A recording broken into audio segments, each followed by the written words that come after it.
ಸ್ನೇಹಿತರೆ ನಮಸ್ತೆ, ನಿಮ್ಮೆಲ್ಲರಿಗೂ ಶುಭ ದಿನ. ನಿನ್ನೆ ಒಂದು ಚಾನಲಲ್ಲಿ ಬಂದಿತ್ತು, ಮಾನ್ಯ ಮುಖ್ಯಮಂತ್ರಿಗಳ ನಿವಾಸದ ಮುಂದೆ ಮರ ಬಿದ್ದಿದ್ದಕ್ಕೆ ಕ್ಷಣದಲ್ಲಿ ರಿಮೂವ್ ಮಾಡಿಬಿಟ್ರು ಅಂತ ಒಂದು ಚಾನಲಲ್ಲಿ ಬಂದಿತ್ತು, ಎಲ್ಲರೂ ನೋಡಿರ್ಬೋದು. ಆದರೆ ಈಗ ನಾನು ಇಲ್ಲಿಂದ ನಡ್ಕೊಂಡು ಹೋಗ್ತಾ ಇದ್ದೀನಿ, ಇಲ್ಲಿಗೆ ಹೋಗಬೇಕು, ದೇವರಾಜ ಸರ್ಕ ಬಸ್ ಹತ್ತಕ್ಕೆ ಹೋಗ್ತಾ ಇದ್ದೀನಿ. ಇಲ್ಲಿ ರೋಡಲ್ಲಿ ಮರಗಳು ಬಿದ್ದಿದೆ ರೀ. 2 ದಿನ ಆಗಿದೆ ಅಪ್ಪ, 2-3 ದಿನ ಆಗಿದೆ. ಇದುವರೆಗೂ ಕೂಡ ರಿಮೂವ್ ಮಾಡಿಲ್ಲ. ಅದು ಗ್ರೇಟರ್ ಬೆಂಗಳೂರು, ತುಂಬ ಅಚ್ಚುಮೆಚ್ಚಿನ ಗ್ರೇಟರ್ ಬೆಂಗಳೂರು ಅಂತ ಹೆಸರಿಟ್ಟಿರೋ ಮಾನ್ಯ ಉಪಮುಖ್ಯಮಂತ್ರಿಗಳಾದ ಡಿ ಕೆ ಶಿವಕುಮಾರ್ ಅವರು, ನಾನು ಬದಲಾವಣೆ ಮಾಡಿಬಿಡ್ತೀನಿ, ಬೆಂಗಳೂರು ಮಹಾನಗರ ಪಾಲಿಕೆಗೆ ಮರುನಾಮಕರಣ ಮಾಡಿ ಗ್ರೇಟರ್ ಬೆಂಗಳೂರು ಅಂತ ಹಾಕ್ಬಿಟ್ಟಿದ್ದೀನಿ ಅಂತ ಹೇಳಿದ್ರು. ಆದರೆ ಮಾನ್ಯ ಉಪಮುಖ್ಯಮಂತ್ರಿಗಳಿಗೆ ನಾನು ಕೇಳೋದಿಷ್ಟೇ, ನಾನು ಒಬ್ಬ ವಿಕಲಚೇತನ ಅಂದರೆ ಅಂಗವಿಕಲ. ಈಗ ನಾನು ಪಾದಚಾರಿ ಮೇಲೆ ನಾನು ನಡ್ಕೊಂಡು ಬರಬೇಕು, ಯಾಕಂದ್ರೆ ತುಂಬ ಟ್ರಾಫಿಕ್ ಇದು, ತೋರಿಸ್ತೀನಿ ನಿಮಗೆ. ತುಂಬ ಇಲ್ಲಿ ಆ ಕಡೆಯಿಂದ ಮೈಸೂರು ಮಾರಣಿಸ್ ಕಾಲೇಜಿಂದ ಶಾಂತಿನಗರಕ್ಕೆ ಹೋಗೋದು. ಇಲ್ಲಿ ಏನಿದೆ ತೋರಿಸ್ತೀನಿ ನಿಮ್ಗೆ ಗೊತ್ತಾಗ್ಬಿಡುತ್ತೆ ವಿಳಾಸ. ಯುವ ಸಬಲೀಕರಣ ಕ್ರೀಡಾ ಇಲಾಖೆ ಅಂತಿದೆ ನೋಡಿ. ನಮ್ಮ ಉಪಮುಖ್ಯಮಂತ್ರಿಗಳು ಡಾಕ್ಟರ್ HSC ಮಾದೇವಪ್ಪ, ಮಾನ್ಯ ಸಮಾಜ ಕಲ್ಯಾಣ ಸಚಿವರು ಹಾಗೂ ಮೈಸೂರು ಜಿಲ್ಲಾ ಉಸ್ತುವಾರಿ ಸಚಿವರು ಇದ್ದಾರೆ. ಇದರಲ್ಲಿ ಕರ್ನಾಟಕ ಸರ್ಕಾರದಲ್ಲಿ ಮಾನ್ಯ ಮುಖ್ಯಮಂತ್ರಿಗಳು ಇದ್ದಾರೆ ಇಲ್ಲಿ ನೋಡಿ. ಆದರೆ ಇಲ್ಲಿ ಹೇಗಿದೆ ನೋಡಿ, ನಾನು ಹೆಂಗೆ ಹೋಗೋದು ಹೆದರಿಕೆ, ರೋಡ್ ದಾಟಕ್ಕೆ ಹೆದರಿಕೆ ಆಗುತ್ತೆ, ತೋರಿಸ್ತೀನಿ. ಈಗ ವಿಕಲಚೇತ್ರ ಹೆಂಗೆ ಹೋಗೋದು ಅಂತ ನೋಡಿ. ಫುಲ್ಲು ಟ್ರಾಫಿಕ್ ಹೆಂಗೆ ಬರ್ತದೆ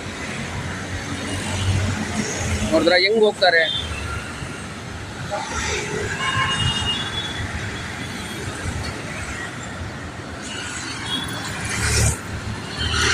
ತೋರಿಸ್ತೀನಿ ನೋಡಿ.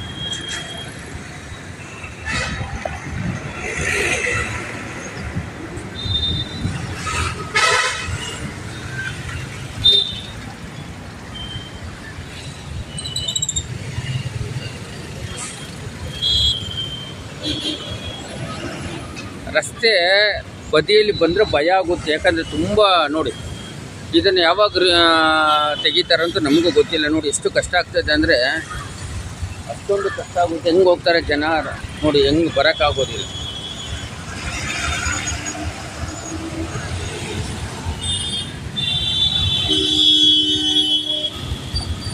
ಇದು ಒಂದು ಸಣ್ಣ ಪ್ರಯತ್ನ. ಸಂವಿಧಾನದ ಶಿಲ್ಪಿ ಡಾಕ್ಟರ್ BR ಅಂಬೇಡ್ಕರ್ ಅವರು ಹೇಳ್ತಾರೆ, ಪ್ರಶ್ನೆ ಮಾಡಿ ಅಂತ. ಅವ್ರ ಹೆಸರಿನಲ್ಲಿ ನಾನು ಪ್ರಶ್ನೆ ಮಾಡ್ತಾಯಿದ್ದೀನಿ ಅಷ್ಟೇ. ಯಾರಿಗೂ ಮನಸ್ಸು ನೋವ ರೀತಿಯಲ್ಲಿ ಏನಾದರೂ ನಾನು ಮಾತಾಡಿ ದಯವಿಟ್ಟು ಕ್ಷಮಿಸ್ಕೊಡಿ.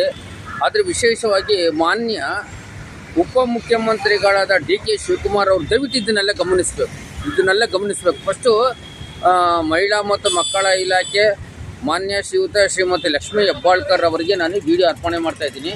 ಅದರಿಂದ ದಯವಿಟ್ಟು ಇದ್ರ ಬಗ್ಗೆ ಗಮನ ಹರಿಸಿ. ವಿಕಲಚೇತನರು ಹೇಗೆ ಬರ್ತಾರೆ, ಪಾದಚಾರಿ ಬೇಕಲ್ವಾ ಮೇಡಮ್? ನೋಡಿ, ನೀವೆಲ್ಲೋ ಹೋಗ್ತೀರಿ, ಒಳ್ಳೆ ತಂಪಾದ ಕಾರಲ್ಲಿ ಹೋಗ್ತೀರಿ, ವಿಕಲಚೇತನರಿಗೆ ಯಾವ ರೀತಿ ನೋಡಿ ಒಂದು ಸಣ್ಣ ಜಾಗೃತಿ ಮೂಡಿಸ್ತಾ ಇದ್ದೀನಿ ಮೇಡಮ್.